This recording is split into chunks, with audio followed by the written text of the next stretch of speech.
you all know this stuff already, so I'm preaching to the choir on this. But what I'm trying to point out to you is that every single person in every single place that you go can be doing little tiny things, little tiny symbolic things. All right.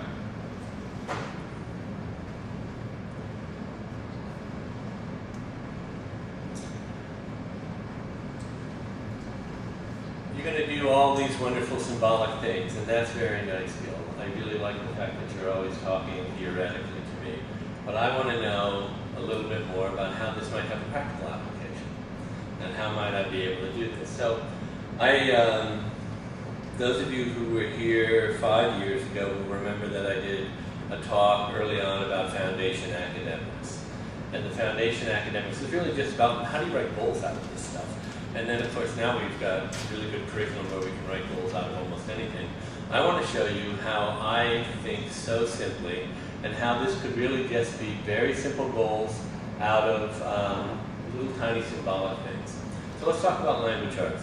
So for language arts, if we're talking about that little example that I just gave you, you can say, well, of course, I was working on language arts. Right? I was working on, that was a language arts lesson where we were lighting the candles and the birthday and everything. How is that a language arts lesson? Well, we'll be able to understand that a symbol can stand for another thing. It's a language arts goal, right? Because you could very easily explain in your testimony that that's what I was working on. Well, were you really working on language arts? Well, of course. How can you decode if you don't understand that a D, no matter what shape it is, whether it's a big D, a little d, whether it's an Old English D, whether it's handwritten, whether it's typewritten, whether it's Times New Roman or not, it still stands for the same sound. I'm just pointing out that that means the letters associated with the sound. If you're going to write a math goal out of that, you could say we'll be able to understand that a symbol can stand for another thing. Well, by the way, that's the same goal I just had you write for language art goal, right? But it's just exactly as pertinent to math as it is to language arts. For instance, that a number can stand for a quantity. Do you understand that? Do you know the numbers are purely symbolic? That a number can stand for quality is a purely symbolic idea. So that 5 stands for these 5 things, no matter what they are, no matter how they're grouped together. So you can say you're working on one-to-one correspondence during your birthday celebration when the group stands up and the kid lights the candle, because you are. You're actually working on one-to-one correspondence.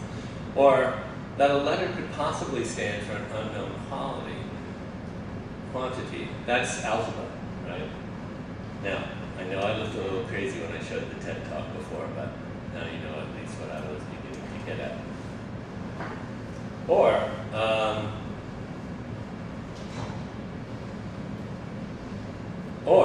that a letter can stand for an unknown length, or an unknown angle, or an unknown surface area.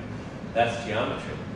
Now, I know there aren't a lot of kids working on geometry. I know most of you are working on much lower mathematical levels, but if you don't understand that you can have an A that stands for both a line and an angle and the surface area of an unknown shape, then you can't do that. Or that a letter can stand for an unknown future data point if you ever get to nonlinear dynamical systems theory with the kids, right? All I'm trying to say is that all of these are pertinent. So I want them to understand that one thing can stand for another thing. How about science? If you're writing a science goal, well, understand the letter can stand for an unknown quantity or quality, right? It's the same goal. But you have to have that in order to understand, for instance, that F can stand for force. And that the F can stand for mass times length times time squared. You understand that, or for those of you who are Newtonian, you will understand this is Newton's equation, F equals ma. That's about as abstract and symbolic as you can possibly get. But if you don't understand that when I light the candle, I'm actually talking about a year, or when I dye the Eurythmy shoes, or when I take up a Lego, I almost showed an embarrassing video of you working with a kid. You pick up a Lego and use it as a man, rather than picking up the little Lego man who is also available in the set. When you pick up the Lego, you're making a conscious decision to work symbolically with a kid as opposed to working with the little Lego man. The Lego people aren't willing to do that because they want to sell you a Lego set. But when you just say, no, I'm the man, you are choosing to work symbolically with a kid. And you are choosing to teach them the Newtonian equation, F equals ma, at the same time. Okay. Can I just go back here? How do you know that, what do you do with m and a in that equation? What do you have to do with them to get f? What? Multiply them. Very good. You all passed high school. Or you all would now, although you probably did it back then. Is that better? Okay. So how did you know that they needed to be multiplied? They're next to each other. That's exactly right. That's the right answer. So how did you know that being next to each other had meaning? What? You learned it. Well, how did you learn that being next to somebody or something or another letter meant that it had a relationship? What? Well, they didn't teach you though. They didn't teach you directly. What they did was they put their arms around you when they were going to light that candle, right? Or when they told you, they probably didn't do that in public school. They did that. They did that at Rebecca School when they grabbed you and picked you up and hugged you and gave you delicious, kisses. Not in public schools, but they taught you that you're sitting next to so and so you are whatever to them. You two pair up, you two pair up, you two pair up. Or they taught you that when you picked a little friend to go up the hallway to get your parents, and you two held hands, and the two of you were special in some way that you couldn't exactly define, because nobody said, your togetherness makes you special. But what they said to you was, just by implying that you, a little 5-year-old, got to go out the hallway with no teacher, that this was some kind of magical special thing, and that the physical proximity of the two of you meant something. So later on, when you went and learned your theoretical physics, not so complicated, you learned that you should multiply the things that are next to each other because they have a relationship. They have a spatial relationship that has meaning. Our kids don't know that. They don't know that proximity to something means something. And don't slight yourself. Don't think you're not teaching just because you aren't working on some higher level thing.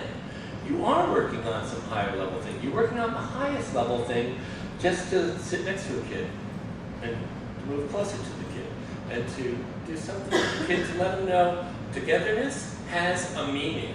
Because later on, you're going to help him with, let's say, language arts.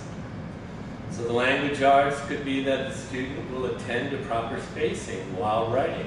It seems to me I've actually seen that as a goal on IEPs, spacing, right? We're going to work on spacing.